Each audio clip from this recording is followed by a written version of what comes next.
अगर खुद को इंसान कहलवाना है तो 6 फीट हाइट होनी जरूरी है। The Aravalli Range, one of the world's oldest mountain range and North India's natural shield against desertification, is under threat. Aravalli mountain range का तुम्हारे बाप की है कि जो तुम सिर्फ अपने एंगल से सोच रहे हो। करोड़ों जानवर, पक्षी, जीव जंतुओं के एंगल से कौन सोचेगा भाई। फिर एंट्री होगी माइनर्स की। वो माइनर्स आएंगे और बची कुची पहाड़ी को खोद कर निचोड़ कर पूरा पत्थर चूस लेंगे। राजस्थान साइड में तो हद ही हो गई। 128 में से 31 पहाड़ियां पूरी तरह काटकर जमीन में कन्वर्ट कर दी गई। मतलब पूरे पहाड़ के पहाड़ ही गायब कर दिए। अब बिल्डर्स और पॉलिटिशियंस की नजर अरावली पे पड़े तो वो उसको खुद के फायदे के लिए खतरनाक तरीके से मिसयूज ना करें। ऐसा हो सकता है क्या? और इससे भी ज्यादा जरूरी सवाल ये कि अचानक से इन अरावली माउंटेन रेंजेस की नई डेफिनेशन की जरूरत आखिर पड़ क्यों रही है?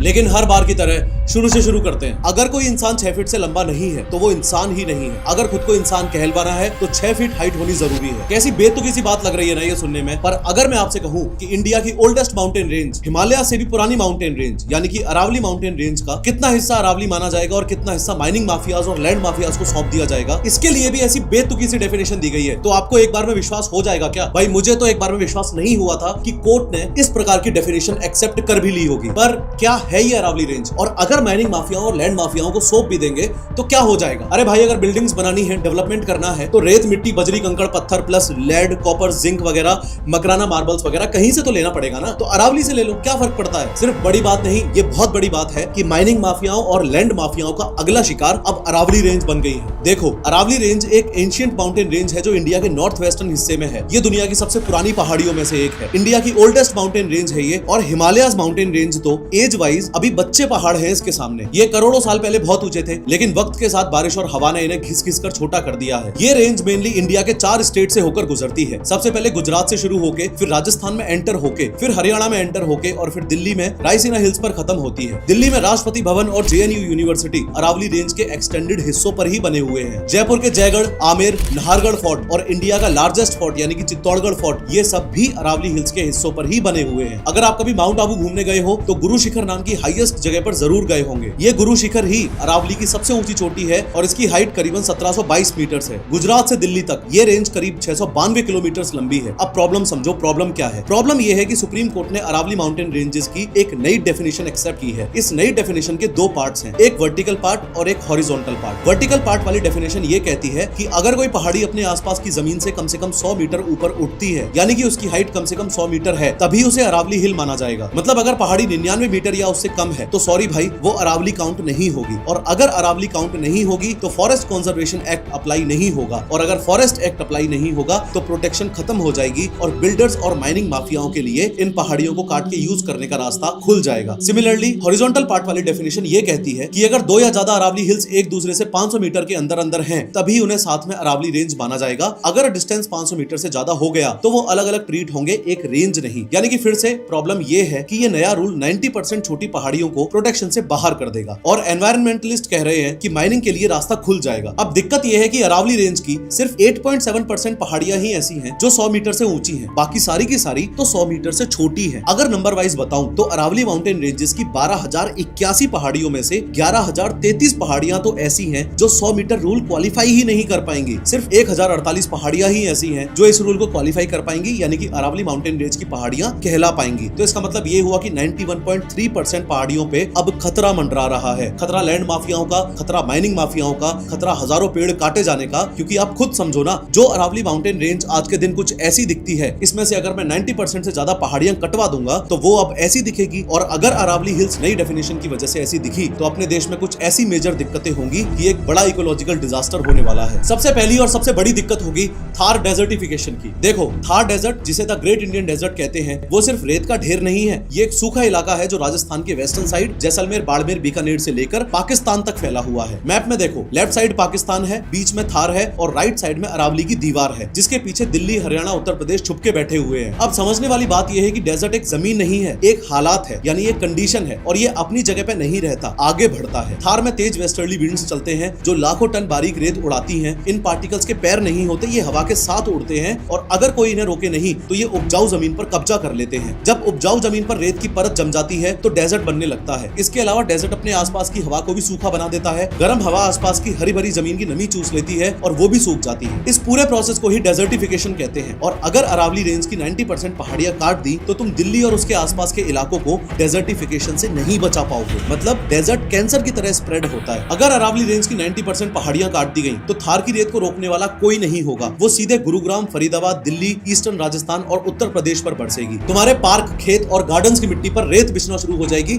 और अगले कुछ सालों में घास उगना बंद हो जाएगी। प्लस जो गर्म लू चलती है वो और ज्यादा जानलेवा हो जाएगी, क्योंकि बीच का ठंडा जंगल तो तुम माइनिंग माफियाओं को ऑलरेडी दे ही रहे हो। यानी अगर अरावली गई तो थार डेजर्ट धीरे धीरे दिल्ली एनसीआर की तरफ शिफ्ट होना शुरू हो जाएगा और अगले कुछ डेकेड्स में दिल्ली का मौसम कुछ कुछ जैसलमेर जैसा सूखा पड़ जाएगा, बस बिना ऊंटों के। दूसरी सबसे बड़ी दिक्कत होगी कॉरिडोर तोड़ने की। हमने इस एंगल से तो इस मुद्दे को सोच लिया कि अगर अरावली रेंज नहीं रही तो इंसानों का क्या होगा, पर हमने क्या इस एंगल से इस मुद्दे को सोचा कि अगर अरावली रेंज की 90% से ज्यादा पहाड़ियां कट गई तो वाइल्ड लाइफ का क्या होगा। अरावली माउंटेन रेंज क्या तुम्हारे बाप की है कि जो तुम सिर्फ अपने एंगल से सोच रहे हो? करोड़ों जानवर, पक्षी, जीव जंतुओं के एंगल से कौन सोचेगा भाई? इंसानों के पर्सपेक्टिव से हम माइनिंग और पॉल्यूशन तो देख रहे हैं, पर जानवरों के पर्सपेक्टिव से क्यों नहीं देख रहे कि अरावली माउंटेन रेंज की 90% पहाड़ियां माइनिंग माफियाओं से कटवा कर ना जाने कितने जानवरों के घर और आने जाने का रास्ता तोड़ रहे हैं। हम गुजरात से लेकर राजस्थान से होते हुए, हरियाणा से होते हुए दिल्ली तक जाने वाली ये अरावली रेंज जानवरों का एक कॉरिडोर ही तो है। उनका चलने का, आने जाने का, रहने का रास्ता ही तो है। इस पूरे पॉइंट को रणथंभौर नेशनल पार्क और सरिस्का टाइगर रिजर्व के एग्जांपल से समझो। रणथंभौर नेशनल पार्क राजस्थान में एक ऐसी जगह है जहां जंगल के बीच बड़े बड़े तालाब और उनमें मगरमच्छ हैं और हर मोड़ पर पुराने किले और खंडर मिलेंगे जो इसे एक जंगल बुक वाली रियल फिल्मी वाइब देते हैं। बाकी और भी बहुत सारे जानवर तो देखने को मिलते ही हैं, like any other national park. ऐसे ही सरिस्का टाइगर रिजर्व एक ऐसी जगह है जहां अरावली की रॉकी पहाड़ियां और घने जंगलों के बीच पुराने मंदिर जैसे पांडुपोल छुपे हुए हैं, जो टाइगर सफारी से ज्यादा एक शांति भरी लॉन्ग ड्राइव और हिली एडवेंचर फील देते हैं। है ये भी एक तरीके से जानवरों का घर ही। अब ऐसे समझ लो कि रणथंभौर और सरिस्का दो अलग अलग गांव हैं और अरावली माउंटेन रेंज वो अकेली रोड या हाईवे है जो इन दोनों को जोड़ती है। अब पॉइंट ये है कि शेर और तेंदुए एक जगह टिक कर नहीं रहते। जवान होने के बाद वो नया इलाका और नया पार्टनर ढूंढने निकलते हैं। अगर अरावली बीच में से टूट गई इस नए 100 मीटर रूल की वजह से, माइनिंग होने की वजह से, तो जानवरों के लिए बना हुआ वो हाईवे खत्म हो जाएगा। नतीजा, जानवर अपने ही जंगल में कैद होकर रह जाएंगे और वो दूसरे जंगलों में नहीं जा पाएंगे। अब मजबूरी में क्या होगा, उसी जंगल में जो बचे हुए 10-15 टाइगर्स हैं वो आपस में ही ब्रीडिंग करेंगे, यानी कि बच्चे पैदा करेंगे। मतलब भाई बहन में या कजन कजन में ब्रीडिंग होगी। साइंस में इसे इनब्रीडिंग कहते हैं। यहाँ फैक्चुअल प्रॉब्लम शुरू होती है। जब क्लोज रिलेटिव्स आपस में ब्रीडिंग करते हैं तो उनका डीएनए वीक पड़ने लगता है। डीएनए में जो खराब जीन्स छुपे हुए होते हैं वो उभर कर बाहर आ जाते हैं और यहीं से एक बड़ी प्रॉब्लम शुरू होगी, जेनेटिक डेड एंड की। इस इनब्रीडिंग की वजह से आने वाली पीढ़ियों में 3 सबसे बड़ी प्रॉब्लम आएंगी। सबसे पहली प्रॉब्लम आएगी वीक इम्यूनिटी की, यानी कि नए बच्चों का इम्यून सिस्टम खराब हो जाएगा। मान लो जंगल में कोई एक वायरस आया, जैसे कुत्तों से कैनाइन डिस्टेंपर वायरस फैलता है, तो नॉर्मल टाइगर उसे झेल लेता है, लेकिन इनब्रेड टाइगर तुरंत मर जाएगा। एक छोटी सी बीमारी पूरी पॉपुलेशन साफ कर देगी। दूसरी प्रॉब्लम आएगी रिप्रोडक्टिव फेलियर की, यानी कि बच्चे पैदा होने बंद हो जाएंगे। साइंटिफिक रिसर्च कहती है कि इनब्रीडिंग से स्पर्म काउंट कम हो जाता है और बच्चे पैदा करने की ताकत खत्म होने लगती है। कई बार बच्चे पैदा तो होते हैं पर वो अंधे, लंगड़े या दिल की बीमारी के साथ पैदा होते हैं। तीसरी प्रॉब्लम आएगी द वॉकिंग डेड की। साइंटिफिकली इसे एक्सटिंक्शन वॉर्टेक्स कहते हैं। जानवर जिंदा दिखेंगे, घूमते हुए दिखेंगे, लेकिन जेनेटिक लेवल पर वो जिंदा लाश बन चुके होंगे, क्योंकि उनके पास फ्यूचर में सर्वाइव करने का डीएनए बचा ही नहीं है। तो एक तरफ तो तुम कह रहे हो कि जानवरों को मारना इलीगल है,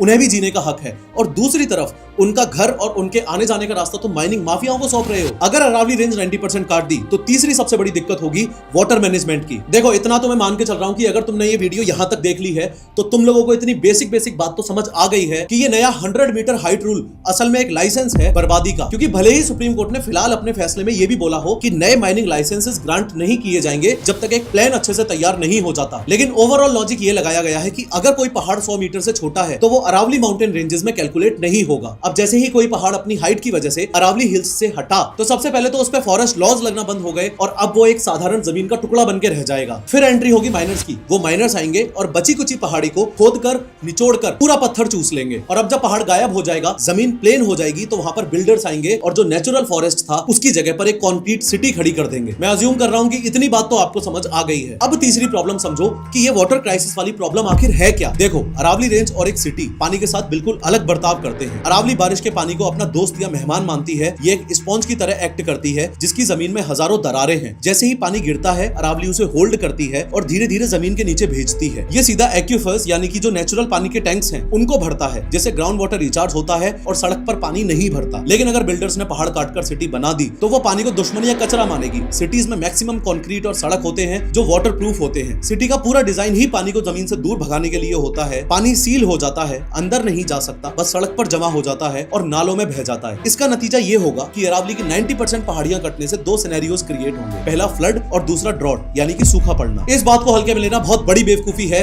कि इस 100 मीटर हाइट रूल की वजह से कितना बड़ा वाटर क्राइसिस आएगा। चौथी सबसे बड़ी प्रॉब्लम ये होगी कि दिल्ली एनसीआर में पॉल्यूशन बुरी तरह बढ़ने लगेगा। अब ये तो आपको बताने की जरूरत भी नहीं है कि पॉल्यूशन के मामले में दिल्ली का फिलहाल क्या हाल हो रखा है, क्योंकि अभी हाल ही में इस लॉन्ग वीडियो में मैंने आपको डिटेल में बताया भी था कि दिल्ली में एयर पॉल्यूशन अभी जो हो रखा है वो कितना खतरनाक है और आप अपनी फैमिली को इस एयर पॉल्यूशन से स्टेप बाय स्टेप कैसे बचा सकते हो। लेकिन पॉइंट ये है कि आज जो हालात हो रखी है इससे भी बदतर हालत होने वाली है अगर अरावली माउंटेन रेंजेस की 90% पहाड़ियों पे से प्रोटेक्शन खत्म कर दिया गया तो। सबसे पहले तो ये समझो कि अरावली के जंगल एक गीले कपड़े की तरह यानी कि वेट क्लॉथ की तरह काम करते हैं। अभी हवा में उड़ने वाली धूल plus PM 2.5 particles plus dust particles जब अरावली के पेड़ों से टकराती हैं तो वो पत्तों पर चिपक जाती हैं। इससे हवा साफ होकर आगे बढ़ती है, लेकिन जब पहाड़ काटकर वहां कंक्रीट की बिल्डिंग्स बन जाएंगी तो वो प्लास्टिक जैसी होंगी। धूल चिपकेगी नहीं बल्कि टकराकर वापस हवा में घूमेगी। एज अ रिजल्ट जो धूल पहले पहाड़ सोख लेता था वो अब सीधा आपके फेफड़ों में जाएगी। इसके अलावा थार डेजर्ट वाले फैक्टर को कैसे भूल सकते हो तुम? सिर्फ गाड़ियों से निकलने वाला धुआं ही थोड़ी ना पॉल्यूशन होता है। दिल्ली में काफी पॉल्यूशन गाड़ियों का नहीं बल्कि धूल का है। राजस्थान से जो रेतीली हवा आती है यानी कि sand storms, Aravalli mountain ranges उसे एक ऊंची दीवार की तरह रोक लेती हैं। जब 90% पहाड़ जो 100 मीटर से छोटे हैं वो काट दिए जाएंगे तो ये दीवार टूट जाएगी। रेत के तूफान सीधा बिना रुकावट के दिल्ली, गुरुग्राम और नोएडा में घुसेंगे, thus increasing the overall pollution of the cities. Moreover, इन सभी मेजर प्रॉब्लम्स के अलावा ना जाने कितनी और ऐसी दिक्कतें होने वाली हैं जो हम सभी को खतरे में डालेंगी, जैसे टेम्परेचर प्रॉब्लम, क्योंकि अरावली के जंगल सूरज की गर्मी एब्जॉर्ब करते हैं और जब वो हटेंगे और वहां कंक्रीट की बिल्डिंग्स बनेंगी तो वो इलाका हीट आइलैंड बन जाएगा, एक गर्म तवे की तरह। रात को भी जमीन ठंडी नहीं होगी, जिससे दिल्ली एनसीआर और राजस्थान का टेम्परेचर 3 से 5 डिग्री सेल्सियस हमेशा के लिए बढ़ जाएगा। जैसे मैन एनिमल कॉन्फ्लिक्ट प्रॉब्लम, जब हम बुलडोजर चलाकर अरावली माउंटेन रेंज की 90% पहाड़ियां काटकर उनका घर तोड़ेंगे तो लेपर्ड्स और बाकी वाइल्ड लाइफ हवा में थोड़े ना गायब हो जाएंगे। वो भी तो खाना ढूंढेंगे, वो भी तो हमारी सोसाइटीज की तरफ आएंगे, वो भी तो हमारे शहरों में घुसेंगे। होता तो ये आज भी है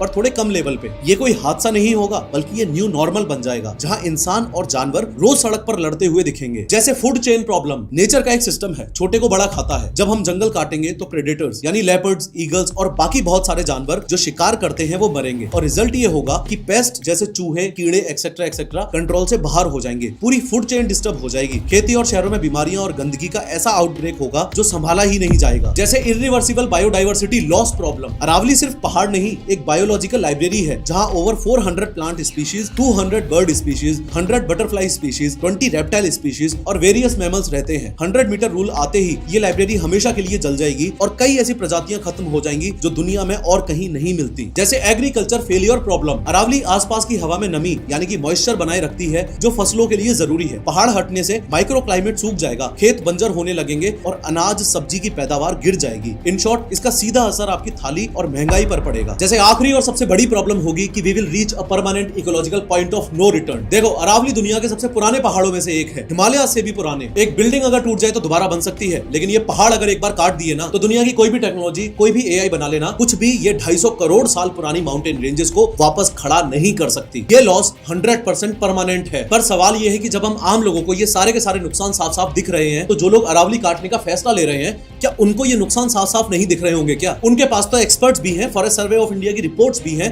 हमसे ज्यादा डेटा भी है, फिर भी वो अरावली माउंटेन रेंजेस के खिलाफ फैसला क्यों ले रहे हैं? अरावली माउंटेन रेंजेस ने क्या बिगाड़ा है उनका? और इससे भी ज्यादा जरूरी सवाल ये कि अचानक से इन अरावली माउंटेन रेंजेस की नई डेफिनेशन की जरूरत आखिर पड़ क्यों रही है? अचानक से ये बात सुप्रीम कोर्ट में आई कैसे? तो पॉइंट ये है कि ये मामला कोई आजकल का नहीं है, ये 30-40 साल पुराना मामला है। 1980s और 1990s में हरियाणा और राजस्थान में एक टाइप का गोल्ड रश चला था। गोल्ड रश का मतलब होता है कि जब बहुत सारे लोग एक साथ किसी जगह पर सोना ढूंढने के लिए भागते हैं ताकि जल्दी से जल्दी अमीर बन सके। पर यहाँ लड़ाई सोने यानी कि गोल्ड की नहीं थी बल्कि पत्थर की थी। तो इसे एक तरीके से आप देसी लैंग्वेज में पत्थर रश मान लो। यहाँ रियल एस्टेट बूम कर रहा था, बिल्डिंग्स बनाने के लिए रोडी और बजरी चाहिए थी, तो बिल्डर्स और पॉलिटिशियंस ने देखा कि भाई अरावली तो खजाना है। अब बिल्डर्स और पॉलिटिशियंस की नजर अरावली पे पड़े तो वो उसको खुद के फायदे के लिए खतरनाक तरीके से मिसयूज ना करें। ऐसा हो सकता है क्या? तो इलीगल माइनिंग शुरू हुई और बात सिर्फ पेड़ काटने तक सीमित नहीं रही बल्कि पूरे के पूरे पहाड़ गायब होने लगे। अब अरावली रेंज कोई एक स्टेट की तो थी नहीं, गुजरात से दिल्ली तक फैली हुई है वो तो हर स्टेट अपने अपने हिसाब से अरावली की डेफिनेशन को तोड़ मरोड़ के अपने अपने हिसाब से चेंज कर रहा था ताकि दबा के माइनिंग कर सके। और जब ग्राउंड लेवल पर काफी हद तक एडमिनिस्ट्रेशन को माइनिंग माफियाज ने खरीद लिया ना, तब सुप्रीम कोर्ट को बीच में आना पड़ा और यहीं से शुरुआत हुई उस लड़ाई की कि अरावली एग्जैक्ट कहां किसे जाए। क्योंकि ऐसा तो अलाउ नहीं किया जा सकता कि राजस्थान वालों तुम अपनी डेफिनेशन अरावली की अलग रख लो और गुजरात वालों तुम्हारी डेफिनेशन तुम अलग रख लो। तो इसकी एग्जैक्ट डेफिनेशन आखिर है क्या?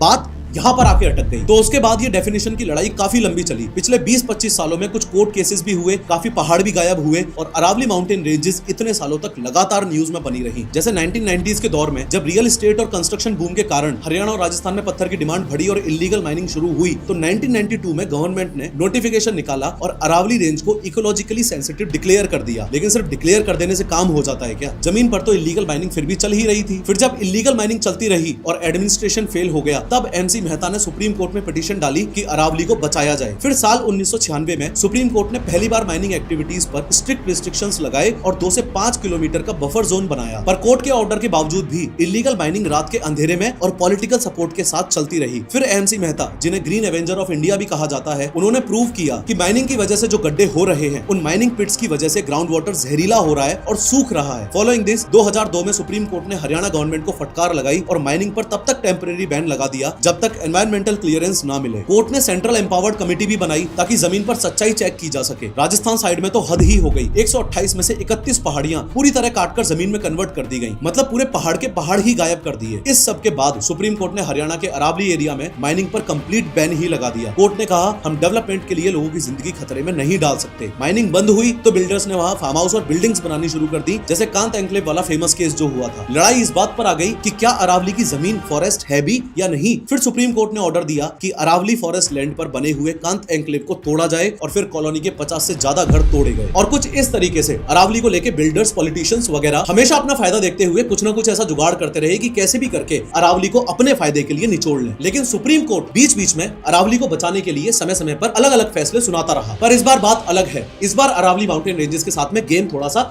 अलग खेला गया है। अब सीधी बात बताऊं तो इस पूरे मामले में हुआ ये है कि सुप्रीम कोर्ट ने पूछा था कि भाई अरावली की एक यूनिफॉर्म डेफिनेशन बताओ जो सब स्टेट्स हरियाणा, गुजरात, राजस्थान, दिल्ली सब पर एक समान तरीके से लागू हो। तो इसके लिए यूनियन एनवायरनमेंट मिनिस्ट्री ने एक कमेटी बनाई। उस कमेटी ने सुप्रीम कोर्ट में रिपोर्ट सबमिट की और बोला, साहब सबसे बेस्ट तरीका ये है कि सिर्फ उन पहाड़ियों को अरावली माउंटेन रेंज का हिस्सा माना जाए जो आसपास की जमीन से 100 मीटर ऊंची हो। ये बात सुनते ही एनवायरमेंटलिस्ट और बाकी लोग शॉक्ड हो गए कि भाई ये कैसा रूल हुआ कि 100 मीटर से ऊंची पहाड़ी हो तो अरावली और 90 मीटर भी हुई तो आम जमीन। ऐसे तो अरावली रेंज की 100 मीटर से नीचे की जितनी भी पहाड़ियां हैं वो सारी की सारी बेचारी आम जमीन में कैलकुलेट होंगी, काट दी जाएंगी और माइनिंग माफियाज को सौंप दी जाएंगी, क्योंकि उनका प्रोटेक्शन ही खत्म हो जाएगा। इनफैक्ट सिर्फ आम जनता ही नहीं, ministry of environment, government of India की दूसरी ऑर्गेनाइजेशन जिसे आप लोग फॉरेस्ट सर्वे ऑफ इंडिया यानी कि FSI के नाम से जानते हो, उन्होंने भी ये बात बोली कि अगर ये रूल लागू हो गया, अगर ये नई डेफिनेशन लागू हो गई तो अरावली माउंटेन रेंज की 90% से ज्यादा पहाड़ियां प्रोटेक्शन से बाहर हो जाएंगी। क्योंकि FSI के सर्वे के हिसाब से अरावली माउंटेन रेंजेस की 12,081 पहाड़ियों में से सिर्फ 1,048 पहाड़ियां ही हैं जो 100 मीटर या उससे ऊंची हैं। बाकी तो बेचारी नेचुरली इरोजन की वजह से घिस कर छोटी हो चुकी हैं। अब दिक्कत यह है कि इस पूरी कहानी में एक ट्विस्ट और है और ये ट्विस्ट आपका दिमाग घुमा देगा। दिक्कत सिर्फ इस बात में नहीं है कि 100 मीटर की हाइट होनी चाहिए, दिक्कत असल में उस इंची टेप में भी है जिस इंची टेप का इस्तेमाल करके ये लोग उस पहाड़ी की हाइट नापने वाले हैं। क्योंकि असल मायने में देखा जाए तो स्कैम तो ये है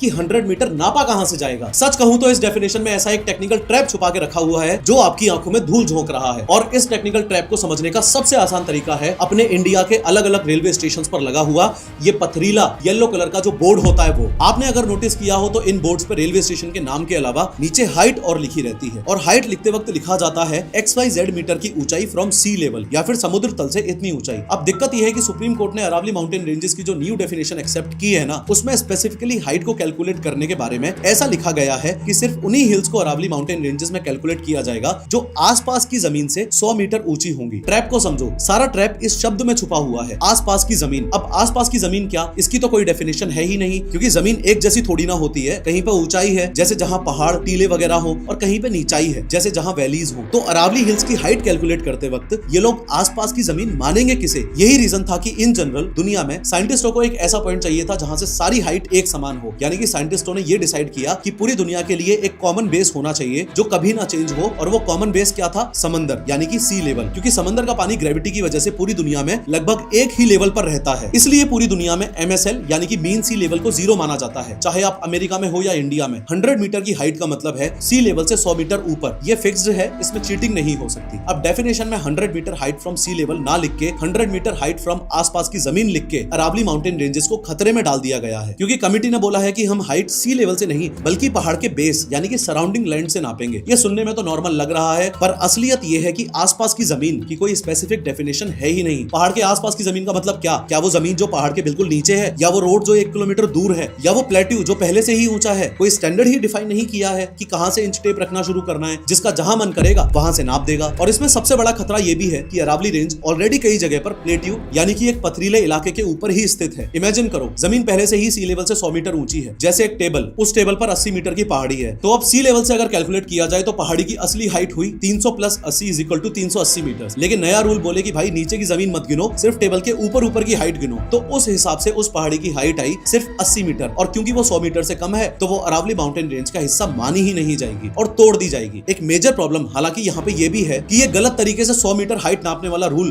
बिल्डर्स के लिए एक ड्रीम लूप होल है। ये रूल इलीगल माइनर्स और बिल्डर्स के लिए खुली तिजोरी जैसा है, क्योंकि मान लो एक पहाड़ी 103 मीटर ऊंची है लोकल जमीन से, तो वो इस नई डेफिनेशन वाले रूल के हिसाब से एक फॉरेस्ट है और प्रोटेक्शन मानी जाएगी। लेकिन अगर उन ग्रुप ऑफ बिल्डर्स को पॉलिटिशियंस के साथ मिलके इस पहाड़ी में इलीगल माइनिंग करवा के अपनी जेब भरनी है, तो वो बिल्डर रातों रात ट्रक्स भर के मलबा लाएगा और पहाड़ी के पास आसपास की जमीन पर डाल देगा। और ऐसा करके अगर उसने आसपास की जमीन की हाइट 5 मीटर भी बढ़ा दी तो अब पहाड़ी की हाइट होगी 103 minus 5 is equal to 98 metre, और 100 मीटर से कम होते ही वो पहाड़ी फॉरेस्ट नहीं कहलाएगी, प्रोटेक्शन से बाहर हो जाएगी और अगले दिन उस पर भी माइनिंग का काम शुरू हो जाएगा। पर प्रोफेसर, तुमने तो वीडियो की शुरुआत में बोला था कि सुप्रीम कोर्ट ने तो न्यू माइनिंग लीजेस पर बैन लगा दिया है। तो अगर सुप्रीम कोर्ट ने न्यू माइनिंग लीजेस पर बैन लगा दिया है, यानी कि नई कंपनीज को अरावली माउंटेन रेंजेस पर माइनिंग करने की परमिशन दी ही नहीं जाएगी, तो फिर तो अरावली सुरक्षित है। फिर अरावली को कैसा खतरा? नहीं भाई, ऐसा नहीं होता है। पूरी बात को समझो क्या मैटर है। भले ही सुप्रीम कोर्ट ने इस नई डेफिनेशन को एक्सेप्ट करने के साथ साथ ये बात बोली है कि न्यू माइनिंग लीजेस पर रोक लगा दी जाएगी, पर प्रॉब्लम ये है कि ये जो रोक लगाई गई है ये टेम्परेरी बेसिस पर है। यानी कि न्यू माइनिंग लीजेस पर जो बैन लगाया है ना, ये बैन सिर्फ तब तक है जब तक MPSM नाम का प्लान रेडी नहीं हो जाता। देखो, ऐसा तो बिल्कुल भी नहीं है कि आंख बंद करके सुप्रीम कोर्ट ने बस ये डेफिनेशन ऐसे ही एक्सेप्ट कर ली है। सुप्रीम कोर्ट ने एनवायरनमेंट को मद्देनजर रखते हुए डेफिनेशन को एक्सेप्ट करने के साथ साथ इस चीज पर भी बैन लगा दिया है कि कोई भी नए माइनिंग लीजेस ग्रांट नहीं किए जाएंगे। कोर्ट ने कंप्लीट माइनिंग पर बैन नहीं लगाया है, सिर्फ नए माइनिंग लीजेस इश्यूज नहीं किए जाएंगे ये बोला है। कंप्लीट बैन इसलिए नहीं लगाया क्योंकि कोर्ट का मानना है कि कंप्लीट बैन लगा देने से इलीगल माइनिंग बढ़ेगी और माफियाओं को कंट्रोल मिलेगा। पर एनवायरमेंटलिस्ट को असल प्रॉब्लम इस बात से हो रही है कि ये न्यू माइनिंग लीज पर बैन सिर्फ तब तक है जब तक MPSM नहीं बन जाता। अब ये MPSM क्या है? इस पूरे सुप्रीम कोर्ट डिसीजन का मोस्ट इंपोर्टेंट फैक्टर ही है MPSM, और अगर ये समझ आ गया तो सब समझ आ गया। MPSM का मतलब है management plan for sustainable mining. Basically ये एक ऐसी साइंटिफिक रिपोर्ट होती है जो डिसाइड करती है कि जंगल के किस हिस्से में माइनिंग हो सकती है और किस हिस्से में बिल्कुल भी माइनिंग नहीं हो सकती। अरावली माउंटेन रेंजेस में कहां माइनिंग होगी और कहां नहीं, ये डिसाइड करने के लिए सुप्रीम कोर्ट का ये MPSM प्लान बनाने वाला आइडिया झारखंड के सरांडा फॉरेस्ट से इंस्पायर्ड है। झारखंड में ICFRE यानी कि Indian council of forestry research and education के वैज्ञानिकों ने पूरे जंगल का एक जियो रेफरेंस्ड इकोलॉजिकल असेसमेंट किया था। आसान भाषा में बोलूं तो उन्होंने GPS लेकर चप्पा चप्पा मैप चेक किया और देखा कि कहां वाइल्ड लाइफ ज्यादा है, कहां पानी रिचार्ज होता है, कहां फॉरेस्ट डेंस है, एक्सेट्रा एक्सेट्रा। इस डेटा के बेसिस पर उन्होंने फॉरेस्ट को 2 हिस्सों में डिवाइड किया, एक तो सस्टेनेबल जोन्स और दूसरा नो गो जोन्स। सस्टेनेबल जोन्स यानी कि जहां माइनिंग अलाउड की जाएगी और नो गो जोन्स यानी कि जहां माइनिंग स्ट्रिक्टली नॉट अलाउड होगी। ऐसी ही सेम अप्रोच अरावली के साथ भी ली जा रही है कि MPSM प्लान तैयार करो, यानी कि अरावली को मैप करके ये बता दो कि कहां माइनिंग हो सकती है और कहां माइनिंग बिल्कुल नहीं हो सकती। लेकिन सुप्रीम कोर्ट ने तो बोल दिया है ना कि प्लान इस तरीके से बनाना कि एनवायरनमेंट को कोई खतरा नहीं होना चाहिए। तो फिर ये एनवायरनमेंटलिस्ट जो हैं, इनको प्रॉब्लम क्या हो रही है? फिर क्यों ये लोग विरोध कर रहे हैं और सुप्रीम कोर्ट से रिक्वेस्ट कर रहे हैं कि इस डिसीजन को एक बार रिव्यू किया जाए? देखो, ऐसा इसलिए क्योंकि उन्हें डर है कि हिस्ट्री फिर से रिपीट होगी, क्योंकि सरांडा फॉरेस्ट में भी ऐसा ही कुछ हुआ था। सरांडा फॉरेस्ट के लिए जो प्लान बना था उसमें पहले 80% एरिया को नो माइनिंग जोन डिक्लेयर कर दिया गया था, लेकिन बाद में सरकार ने प्रेशर डालकर रीअसेसमेंट का बहाना बनाकर वो जोन्स खुलवा लिए क्योंकि वहां नीचे आयरन ओर छुपा हुआ था। तो अरावली के केस में भी यही डर बना हुआ है कि पहले MPSM बनेगा, स्ट्रिक्ट रूल्स बनेंगे, पर बाद में पॉलिटिशियंस और बिल्डर्स मिलकर धीरे धीरे उन रूल्स को डाइल्यूट करवा के अपने फायदे के लिए माइनिंग के दरवाजे खुलवा लेंगे। तो लोगों को लग रहा है कि अरावली माउंटेन रेंजेस के साथ ये पूरा का पूरा गेम इंटेंशनली खेला जा रहा है। फिलहाल राहत की बात बस इतनी सी है कि सुप्रीम कोर्ट ने बोला है कि जब तक ये MPSM न्यू प्लान माइनिंग के लिए रेडी नहीं हो जाता तब तक न्यू माइनिंग लीजेस ग्रांट नहीं किए जाएंगे। इस वीडियो में मैंने डिटेल में बताया है कि आप अपने परिवार को इंडिया के बढ़ते हुए एयर पॉल्यूशन से आखिर कैसे बचा सकते हो। क्लिक करो और जरूर देखो।